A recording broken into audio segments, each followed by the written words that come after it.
जी, जैसा कि मान्या जी ने बताया है कि कैसा कैसा और कहाँ का नुकसान हो सकता है अगर इस स्थिति को स्ट्रेट ऑफ हॉर्मूज पर जो लड़ाई हो रही है, ईरान अमेरिका इजराइल के बीच में जो लड़ाई हो रही है उससे जोड़कर अगर देखें तो वहां जो देश है बाब अल मंदेब पर जो कंट्रोल चाहते हैं वो इतने स्ट्रांग कहीं ना कहीं नहीं है। इजराइल अपने आप में पूरी तरीके से सशक्त है और ईरान को हमने देख लिया जिस तरीके से युद्ध का सामना ईरान के द्वारा किया गया है, और अमेरिका अपना सुप्रीम पावर है उसको लेकर भी सब लोग जानते हैं। तो वो देश इतने सशक्त नहीं है, एनर्जी वाइज भी ले सकते हैं, आर्मी वाइज भी ले सकते हैं, और युद्ध में जिस तरीके से लड़ाई हो तब जो परफॉर्मेंस वहां पे उस तरीके से भी देखा जा सकता है। क्या आपको लगता है वहां क्या स्थिति बनेगी और कौन से देश को सबसे ज्यादा नुकसान हो सकता है? जी देखिए, सबसे पहले बड़ी बात बताएं आपको कि अमेरिका अपनी साख पूरी तरह से खो देगा। ट्रंप अपना टेन्योर पूरा नहीं करेंगे, ये तो हम पहले बहुत बार बता चुके हैं। इनकी जो हालात है, जो हरकतें हैं, वो पूरा करने वाली भी नहीं है, और इनके ग्रह भी इनको सपोर्ट नहीं कर रहे, इनकी जनता इनको सपोर्ट नहीं करेगी। दूसरा, अगर हम ईरान कहते हैं दुश्मन को कभी हल्के में नहीं लेना चाहिए। हमेशा ये याद रखें कि आप किसी को कमजोर नहीं समझ सकते। ईरान ये पहले वाला कंसीडर कर रहे थे, आज के ईरान की हालत बिल्कुल चेंज हो चुकी है। तो ईरान के पीछे सिर्फ ईरान नहीं है, ईरान के पीछे चाइना भी है, रशिया भी है। ये कहने की बात है कि ईरान अकेले लड़ रहा है, तो यानी सपोर्ट बड़ी सॉलिड है। कहीं नुकसान मुझे ज्यादा होता हुआ वहां नहीं, लेकिन हाँ, अमेरिका में बहुत बड़ा नुकसान की एक गुंजाइश जो है वो आपको देखने को जरूर मिलेगी। जनता में बहुत ज्यादा आक्रोश रहने वाला है। उसकी अपनी एक जो उन्होंने बताया था सुपर पावर की स्टैंप जो है वो हटेगी। अब इसकी सुपर पावर अब ये रहने वालों में से नहीं है, तो कहीं ना कहीं ये सुपर पावर से हट जाएगा। नुकसान इसी तरफ ज्यादा होता हुआ दिख रहा है। देखिए, इफेक्ट जो है वर्ल्ड वाइड सबके ऊपर पड़ेगा। अगर हम गैस की या अगर हम ऑयल की बात करते हैं, तो ये पेट्रोल की बात करते हैं, ये सब डीजल की बात करते हैं, ये सब चीज इम्पैक्ट पड़ेगा। ऐसा नहीं कह सकते कि भारत पे इसका इम्पैक्ट नहीं होगा, होगा, लेकिन वो इतना इम्पैक्ट नहीं होगा जितना वो लोग सारे कल्पना इस समय करें कि जो हमारा देश है वो भी ऐसे खतरे जोन में आ जाएगा। ऐसा नहीं है, लेकिन ना ये रुकने वाला युद्ध है, ये मुंह की खानी ही पड़ेगी इस बार। अमेरिका, आप सोचिए, अमेरिका को हेल्प किसकी लेनी पड़ रही है? पाकिस्तान की हेल्प ले रही है मध्यस्थता के लिए। आपकी खुद की इतनी बड़ी पावर होकर के आप पाकिस्तान से हेल्प ले रहे हैं जिसका खुद का कोई लेवल ही नहीं है।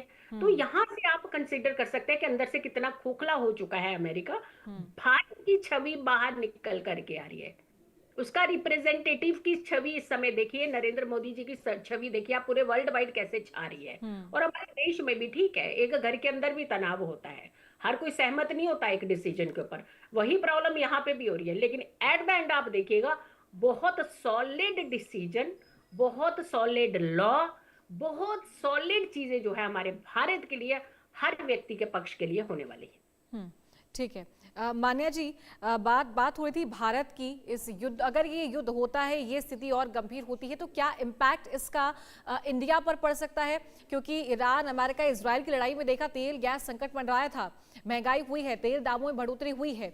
क्या इम्पैक्ट इसका भारत में तब पड़ सकता है? क्या ये ज्यादा इफेक्ट करेगा या नहीं करेगा, या फिर कौन से वो देश हैं जिन पर सबसे ज्यादा असर इस युद्ध का पड़ सकता है?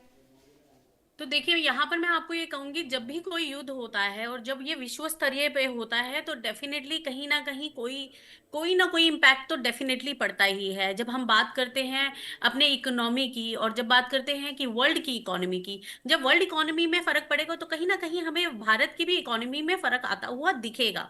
तो डेफिनेटली यहाँ हम ये नहीं कह सकते कि हमें कोई इन्फ्लेशन नहीं दिखेगी, यहाँ हमें कोई जो है एनर्जी क्राइसिस नहीं दिखेगा, या फिर हमें यहाँ पर कहीं कोई इकोनॉमिक क्राइसिस नहीं दिखेगा। हमें डेफिनेटली इसका फर्क पड़ेगा, स्टॉक मार्केट के ऊपर फर्क पड़ेगा डेफिनेटली। लेकिन मैं यहाँ आपको एक छोटी सी चीज बताना चाहती हूँ कि अभी जो सिचुएशन है 19 अप्रैल के बाद का जो समय है, 19 अप्रैल के बाद जो है जून तक के अंदर हमारा स्टॉक मार्केट तो नहीं, लेकिन कमोडिटीज में अगर मैं बात करूं, गोल्ड और सिल्वर ये वापस से उठने वाले हैं, ग्रो करने वाले हैं।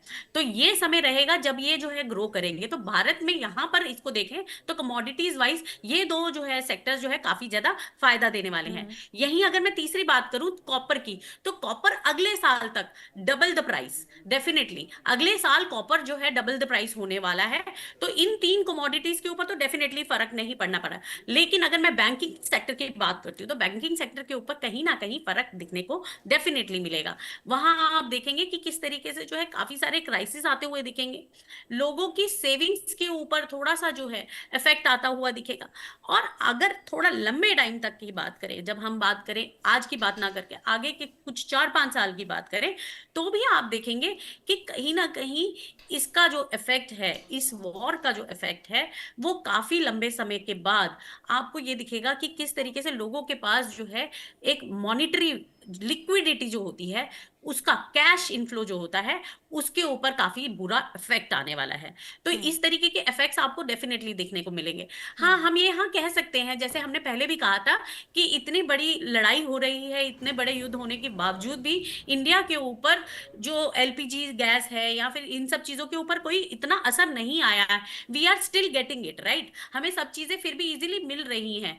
हमारा भारत अभी भी सुरक्षित है। जी 2028 तक ये एक सुरक्षित जोन में है, ठीक ये है। एक प्रॉपर सिक्योर्ड जोन में है। तो हम ठीक है। भारतवासियों को इतना डरने की जरूरत नहीं है।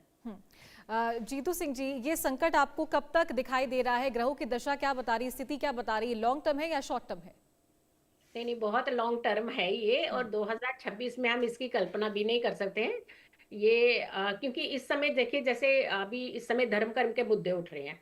अगर हम मिडिल ईस्ट की कुंडली देखते हैं तो वहां से मारक भाव से जो है गुरु का गोचर हो रहा है, और गुरु इस समय अतिचारी चल रहे हैं। देखिए धर्म कर्म मुद्दे भी उठने लगे। हमारे यहाँ पे भी धर्म कर्म को सबसे पहले उठा लेते हैं। हमारे यहाँ पे भी अगर हम देखते हैं तो धर्म कर्म के स्थानों पर कहीं ना कहीं देखिए कितनी पीड़ा अवस्था हो रही है, जान माल के नुकसान हो रहे हैं। तो यानी गुरु का कहीं ना कहीं बहुत बड़ा रोल है हमारे यहाँ जीवन में, क्योंकि अतिचारी जब तक 32 तक ये ऑलमोस्ट ऑल रहेंगे तो वहां तक तो सिचुएशंस थोड़ी सी डाइसी रहेगी। लेकिन अगर हम देखते हैं कि बहुत बुरी हालत, क्योंकि अगर हम कंपेयर करिए ना आप कि बाहर के देशों के साथ भारत को आप स्टैंड कर लीजिए, कहाँ पे हैं हम? भारत में बहुत अक्सर सुरक्षित है, बहुत आजादी से रह रहे हैं, हर चीज का इस्तेमाल कर रहे हैं।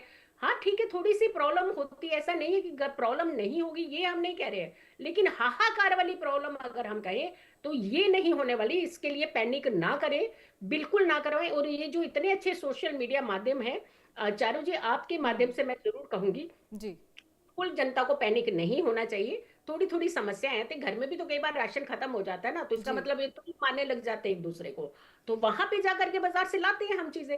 थोड़ी महंगाई होगी, हल्का असर होगा। हाँ यहाँ पे जैसे हम कह रहे हैं कि माने जी ने भी कहा कि थोड़ा बैंकिंग सेक्टर पर होगा ये, इसका प्रभाव। ये नहीं कह रहे हैं कि नहीं होगा, जब बाहर इतनी वर्ल्ड वाइड चीजें खराब हो रही हैं तो उसका प्रभाव रहता है, बट बहुत ज्यादा पैनिक वाली स्थिति नहीं है भारत में। ठीक है। मान्या जी, जिन ग्रहों की बात आप कर रही थी, जिनका इम्पैक्ट अभी है इस सिचुएशन पर, क्या इसके साथ साथ और जो वाटर रूट्स हैं उन पर भी इसका इम्पैक्ट पड़ेगा? तो डेफिनेटली देखिए, इस समय जो लड़ाई है ना वो जल में, वायु में और स्पेस में होने वाली है। धरती पर इसका इफेक्ट नहीं पड़ेगा। तो कहीं ना कहीं जो प्लैनेट्स बता रहे हैं वो यही बता रहे हैं कि आपका जो जो रूट रहेगा वो जल पे रहेगा। जल के थ्रू लड़ाई होगी, एनर्जी के लिए, एनर्जी को एक्वायर करने के लिए लड़ाई होगी, और वायु साथ देगा। क्योंकि आप अभी देखेंगे एआई का जो है यहाँ पर सहयोग देखेंगे, किस तरीके से एआई सहयोग करेगा रिलेटेड टू वॉर में। और आप देखेंगे किस तरीके से सैटेलाइट्स के ऊपर सैटेलाइट्स खराब किए जाएंगे, इंटरनेट बंद किया जाएगा, सोशल मीडिया की तरीके से लड़ाई की जाएगी। इस तरीके की लड़ाई, देखिए कहते हैं कि वर्ल्ड वॉर होता है तो वर्ल्ड वॉर जरूरी नहीं है कि सिर्फ और सिर्फ धरती पर ही हो तो उसे वर्ल्ड वॉर कहेंगे। वर्ल्ड वॉर जो है का अब आज के टाइम पे वर्ल्ड वॉर का सिनेरियो ऑलरेडी चेंज हो चुका है।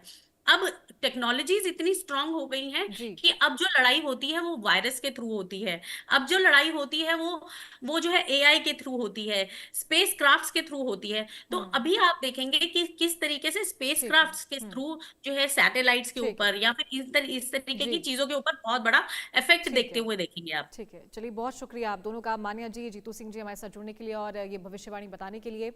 और देखना होगा कि आने वाले दिनों में क्या स्थिति यहाँ पर बनती है।